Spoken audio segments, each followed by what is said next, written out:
नमस्कार जय जगन्नाथ दर्शक बंधु आपण मानकु मो वीडियो रे बहुत बहुत स्वागत जनाऊँगी। तेज दर्शक बंधु आगक आसूची आमर सावित्री ओषा पर्व जोटा कि सधवा नारी माने बहुत उत्साहर सहित पालन करेंगे। तो ताहा पड़ुची जून 6 तारीख गुरुवार दिन। तेज जानी रखु दर्शक बंधु केउ केउ कार्य यही ओषार करवा उचित केउ केउ कार्य करवा अनुचित तार आसतु आमे ए वीडियो रे जानिबा। स्वामी मंगल एवं दीर्घायु कामना करी व्रत पालती हिंदू सधवा नारी माने। सबुठी सधवा महिला माने महासती सावित्री पतिभक्ति को मने पकाई पूजार्चना करती। केही केही मंदिर को जाई पूजार्चना करती तो पुणी अन्य माने घर को पूजक को डकाई माने ब्राह्मण को डकाई पूजा करती। सकाळ हेउ हेउ मथारे सिंदूर हाथ में नुआ चूड़ी रंग बेरंग शाढ़ी रे सजई होई केही केही सधवा महिला मंदिर रे पहुंची जाती तो आउ केही केही घरे पूजा करवा परिलक्षित हुए। एही कारणरू विभिन्न मंदिर रे भीड़ मध्य देखिबाकू मिले। ज्येष्ठ अमावास्या बा सावित्री अमावास्या भाव में ख्यात एवं प्रति ओडिया घरे यह सधवा स्त्री लोक माने एक पवित्र व्रत रूपे पालन करती। महासती सावित्री पति सत्यवान को जमक निकटरू फेराई आणवारे सक्षम होइथिले बोली पुराण रे वर्णित होइछि। ए व्रत कथार वार्ता हेउछि ज्येष्ठ अमावास्या दिन जे सावित्री नाम स्मरण करी व्रत करिबो से जन्मे जन्मे सधवा रहिबो। पतिपरायणा एवं पुत्रवती होई अंतिम काल रे वैकुंठपुर को जीवो। एही सावित्री अमावास्या समस्त सधवा नारी माने बड़ उत्साहर सहित पालन करिथांती। स्वामी दीर्घायु एवं उत्तम स्वास्थ्य कामना करी महिला माने एही व्रत पालन करिथांती।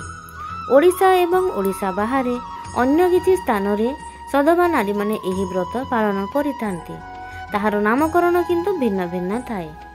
सावित्री पूजा पाई सकाळु सकाळु विभिन्न मंदिर रे देखिबाकू मिले महिलांको भिड़ चाले पूजार्चना। पौराणिक मत अनुसार राजा द्विमत सेन पुत्र सत्यवानकर पत्नी सावित्रीकर एकाग्रता पतिव्रता धर्म आगरे हार मानिथिले जमराजा। कठोर तपस्या एवं पूजार्चना करी सावित्री निज स्वामी सत्यवान को मृत्यु मुखरू फेराई आनिथिले। तेणु ज्येष्ठ अमावास्या दिन प्रत्येक सधवा स्त्री माँ सावित्री निकटरे निष्ठार सह पूजार्चना करिथांती। तेबे आपण माने जानिचंती एही सावित्री पूजारे 9 बा 11 प्रकार फलमूल पूजारे लागि थाए। केही केही 21 प्रकार मध्य फलमूल बाड़ी थांती भोग थाली रे। आंब पणस कदली नड़िया सपुरी सेव खजुरी आदि फल सावित्री पूजारे पूजा करा जाई थाए। एहा सह महिला माने नुआ शंखा शाढ़ी सिंदूर फलमूल आदि नहीं मंदिर बा घरे मध्य पूजार्चना करिथांती। सावित्री व्रत ओडिशार प्रत्येक सधवा नारी निज स्वामींकर सुंदर स्वास्थ्य एवं निरामय जीवन यापन लगी एही पूजाटा पालन करिथांती। ज्येष्ठ अमावास्या रे ब्राह्मण द्वारा एही पूजा कर्म आरंभ करा जाई थाए। गोटे शिलपुआ को पंचामृत जल रे स्नान करा हुए। तापरे शिलपुआ को नूतन वस्त्र एवं अलंकार द्वारा जत्न रे सजाई सावित्री देवी रूपे स्थापना करी धूप दीप पुष्प अर्पण करा हुए। पाचिला आंब पणस सपुरी तालसज नड़िया कदली प्रभृति नाना जातिर पक्व फल एवं धुआ मुग नैवेद्य रूपे बढ़ा जाई थाए। सावित्री व्रतरे देवी सावित्री जम देवता एवं सत्यवान को पूजा करा जाई थाए। पुराण कहानी अनुसार जमराजा आज आसी सत्यवान प्राण नेबा समय रे सावित्री निज बुद्धि एवं सतीत्व बल रे जमराजा ठारू निज स्वामी प्राण फेरी पाइथिले। सावित्री ओषा ओडिशा रे सधवा नारी मानक पालित एक बड़ पर्व। सावित्री साध्वी नारी मानक आदर्श। तेणु यह निज पतिंकर दीर्घ आयुष निमंते मंगल मनासी सधवा स्त्री माने सावित्री परी आजीवन सधवा हेबा पाई ए ओषाटी को पालन करिथांती। ज्येष्ठ अमावास्या दिन सावित्री ओषा पालन करा जाए। ए दिन सधवा स्त्री लोक माने उपवास करती अन्न ग्रहण करती नाही एवं ଅପରାହ୍ନରେ ପୂଜା ଶେଷ ହେଲେ ଧୁଆ ମୁଗ, ନଡ଼ିଆ, କଦଳୀ, ଆମ୍ବ, ପଣସ, ସପୁରୀ, ତାଳସଜ ଆଦି ଫଳାହାର କରିଥାନ୍ତି। ଏଥିପାଇଁ ଚଉରା ମୂଳେ ବା ଠାକୁର ଘରେ ବ୍ରତୋତ୍ସବ ପାଳନ ବେଳେ ସାବିତ୍ରୀ ଉପାଖ୍ୟାନ ପାଠ ମଧ୍ୟ ବ୍ରାହ୍ମଣଙ୍କ ଦ୍ୱାରା କରାଯାଏ। ବାସ୍ତବରେ ଏ ପୂଜାର ଆରାଧ୍ୟ ଦେବୀ ହେଉଛନ୍ତି ମା ସାବିତ୍ରୀ। ଆସନ୍ତୁ ଜାଣିବା ଦର୍ଶକ ବନ୍ଧୁ, ଏହି ପୂଜା ଦିନ କ'ଣ କରିବା ଉଚିତ ଯେଉଁଥିରେ କି ମା ସାବିତ୍ରୀ ପ୍ରସନ୍ନ ହେବେ। ସେଗୁଡ଼ିକ ହେଲା ନମ୍ବର 1, ଆଜିର ଦିନଟି ସାବିତ୍ରୀ ଅମାବାସ୍ୟା ବରଗଛକୁ ପୂଜା କରିବା ଖୁବ୍ ଶୁଭ ହୋଇଥାଏ। ତେଣୁ ଯଦି କୌଣସି ଆର୍ଥିକ ଅସୁବିଧା ଦେଇ ଗତି କରୁଛନ୍ତି ତେବେ ଏହି ଦିନରେ ଏହି ବୃକ୍ଷ ମୂଳରେ ଦୁଗ୍ଧ ଏବଂ ରାଶି ଅର୍ପଣ କରନ୍ତୁ। ଏହାଦ୍ୱାରା ସମସ୍ତ ରିଷ୍ଟ ଖଣ୍ଡନ ହେବା ସହିତ ଆର୍ଥିକ ଅସୁବିଧା ମଧ୍ୟ ଦୂର ହେବ। ନମ୍ବର 2, ଆଜିର ଦିନରେ ଏହି ସାବିତ୍ରୀ ଅମାବାସ୍ୟା ଦିନରେ ନାରୀମାନେ ବରଗଛକୁ 108 ଥର ପରିକ୍ରମା କରନ୍ତୁ। ଏହାଛଡ଼ା ବରଗଛରେ ନାଲି ଏବଂ ହଳଦିଆ ସୂତା ଗୁଡ଼ାଇବା ଦ୍ୱାରା ସ୍ୱାମୀଙ୍କ ଜୀବନ ସୁଖମୟ ହୋଇଥାଏ ଏବଂ ସୌଭାଗ୍ୟ ପ୍ରାପ୍ତି ହୋଇଥାଏ। ନମ୍ବର 3, ଜ୍ୟେଷ୍ଠ ଅମାବାସ୍ୟା ଦିନ କୌଣସି ବ୍ୟକ୍ତିକୁ ଅନ୍ନଦାନ କରିବା ଖୁବ୍ ଶୁଭ ହୋଇଥାଏ। ଆଜିର ଦିନରେ ଆପଣ ଯଦି ବରଗଛକୁ କୌଣସି ମିଠା ଜିନିଷ ଭୋଗ ରୂପେ ଅର୍ପଣ କରିବେ ତେବେ ଦୀର୍ଘାୟୁ ହେବା ସହିତ ଧନ ସମୃଦ୍ଧିର ଯୋଗ ମଧ୍ୟ ରହିଛି। ନମ୍ବର 4, ସାବିତ୍ରୀ ଅମାବାସ୍ୟା ଦିନ ନିଜ ସ୍ୱାମୀଙ୍କ ଦୀର୍ଘ ଜୀବନ କାମନା କରି ମହାମୃତ୍ୟୁଞ୍ଜୟ ମନ୍ତ୍ର ଜପ କରିବା ଖୁବ୍ ଶୁଭ ଅଟେ। ଏହା କରିବା ଦ୍ୱାରା ଶନି ଦୋଷର ମଧ୍ୟ ମୁକ୍ତି ମିଳିଥାଏ ଏବଂ ଜୀବନରେ ସୌଭାଗ୍ୟ ପ୍ରାପ୍ତି ହୋଇଥାଏ। ନମ୍ବର 5, ଯେଉଁ ମହିଳାମାନେ ଚଳିତ ବର୍ଷ ପ୍ରଥମ କିମ୍ବା ନୂଆ କରି ସାବିତ୍ରୀ ଅମାବାସ୍ୟା ପାଳନ କରୁଛନ୍ତି ସେମାନଙ୍କ ପାଇଁ ଆଜିର ଦିନଟି ଖୁବ୍ ଶୁଭ ଅଟେ। ସେଦିନ ଆପଣ ଘରର ସୁଖ ସମୃଦ୍ଧି ପାଇଁ ଦୁର୍ଗାଙ୍କୁ ଦର୍ଶନ କରିବା ଖୁବ୍ ଶୁଭ ଅଟେ।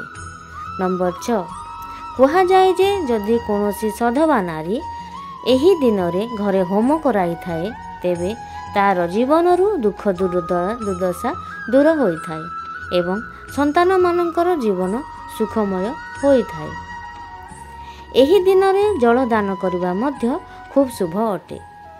ନମ୍ବର 7, ଏହି ସାବିତ୍ରୀ ପୂଜାରେ 9 ବା 11 ପ୍ରକାରର ଫଳମୂଳ ପୂଜାରେ ଲାଗିଥାଏ। ଆହୁରି ମଧ୍ୟ 21 ପ୍ରକାର ମଧ୍ୟ ଫଳ ପୂଜାରେ ଭୋଗ ଲାଗି ହୋଇଥାଏ। ଆମ୍ବ, ପଣସ, କଦଳୀ, ନଡ଼ିଆ, ସପୁରୀ, ସେଓ, ଖଜୁରୀ ଆଦି ଫଳ ସାବିତ୍ରୀରେ ଏହି ପୂଜାରେ ଲାଗିଥାଏ। ଏହା ସହ ମହିଳାମାନେ ନୂଆ ଶାଢ଼ୀ, ଶଙ୍ଖା, ସିନ୍ଦୁର, ଫଳମୂଳ ଆଦି ନେଇ ମନ୍ଦିର ବା ଘରେ ପୂଜାର୍ଚ୍ଚନା କରିଥାନ୍ତି। ନମ୍ବର 8, ଏହି ଦିନ ବିବାହିତ ମହିଳାମାନେ ସକାଳୁ ଶୀଘ୍ର ଉଠିଲେ ଦେବୀ ସାବିତ୍ରୀ ଅତ୍ୟନ୍ତ ପ୍ରସନ୍ନ ହୋଇଥାନ୍ତି। ଏହି ଦିନ ସାବିତ୍ରୀ ବ୍ରତ ବିବାହିତା ମହିଳା ଯେତେ ସମ୍ଭବ ସେତେ ସିନ୍ଦୁର ନାଇବା ଉଚିତ, ଯାହାଦ୍ୱାରା ସ୍ୱାମୀଙ୍କ ଆୟୁଷ ଦୀର୍ଘ ହୋଇଥାଏ ଏବଂ ମାତା ସାବିତ୍ରୀଙ୍କ ଠାରୁ ଅଖଣ୍ଡ ସୌଭାଗ୍ୟବତୀର ବରଦାନ ମିଳିଥାଏ। ସାବିତ୍ରୀ ବ୍ରତ ଦିନ ନାଲି ଫୁଲ ଅର୍ପଣ କରିବା ଉଚିତ, କାରଣ ଏହା ସୁଖ ସମୃଦ୍ଧି ଏବଂ ପ୍ରେମର ପ୍ରତୀକ ହୋଇଥାଏ। ଏବେ ଆସନ୍ତୁ ଜାଣିବା ଦର୍ଶକ ବନ୍ଧୁ, କେଉଁ ଜିନିଷ ଭୁଲରେ ବି ଚଢ଼ାଇବା ଉଚିତ ନୁହେଁ। ଆପଣମାନେ ଏହା ଜାଣି ରଖିବା ଉଚିତ ଯେ ଏହି ଦିନ ନାରୀମାନେ 16 ଶୃଙ୍ଗାର କରିବା ଜରୁରୀ। ଏହି ଦିନ ନାରୀମାନେ ଧଳା କିମ୍ବା କଳା ବସ୍ତ୍ର ଧାରଣ ନ କରି ନାଲି ବସ୍ତ୍ର ଧାରଣ କରିବା ଉଚିତ।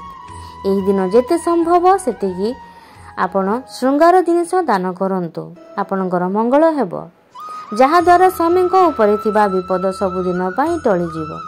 ଏହି ଦିନ ବିବାହିତ ମହିଳା ଲୁଣର ସେବନ, ମୁହଁରୁ ଅପଶବ୍ଦ ବାହାର କରିବା କିମ୍ବା ସ୍ୱାମୀଙ୍କ ସହିତ ସହବାସ ଭଳି କାମଠାରୁ ଦୂରେଇ ରହିବା ଉଚିତ, ନଚେତ୍ ସାବିତ୍ରୀଙ୍କ କୋପ ଦୃଷ୍ଟି ପଡ଼ିଥାଏ। ନମ୍ବର 2, ସାବିତ୍ରୀ ଦିନ ମିଠା ଖାଦ୍ୟ କିଛି ବନାଇବା ଉଚିତ ଏବଂ ତାହାକୁ ଭୋଗ ଲଗାଇବା ଉଚିତ। ଏହି ଦିନ ମହିଳା ନିଜର କେଶ କାଟିବା ଦ୍ୱାରା ଘୋର ପାପ ହୋଇଥାଏ, ତେଣୁ କେଶ କାଟିବା ଅନୁଚିତ। ତେଣୁ ଏହି ଭୁଲ ଆଦୌ କରନ୍ତୁ ନାହିଁ, ନଚେତ୍ ଜୀବନ ବର୍ବାଦ ହୋଇପାରେ। ସାବିତ୍ରୀ ପୂଜାରେ ଅର୍ପିତ କୌଣସି ବି ଜିନିଷ ଖଣ୍ଡିତ ହେବା ଆଦୌ ଉଚିତ ନୁହେଁ।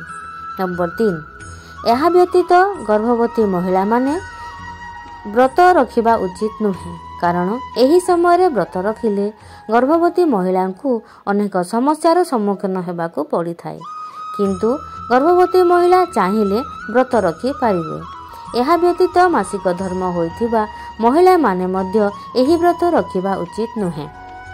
तेबे दर्शक बंधु एही छोटिया वीडियोटी आपन केमति लागला निश्चित भाव में जणैबे। यदि भल लागि थाए तेबे लाइक शेयर कमेंट निश्चित भाव में करदेबे आ जो नुआ अछंती से माने वीडियोटी को सब्सक्राइब मध्य करदेबे। साइड थिबा बेल आइकन को प्रेस कर देबा फल आपण निकट को सर्वप्रथम मो वीडियो पहुंची जिवो। तेबे दर्शक बंधु सबु माँ मानू आगामी सावित्री अमावास्यार अनेक अनेक शुभेच्छा। तो वीडियोटी एतिकी रखिबे। जय जगन्नाथ दर्शक बंधु।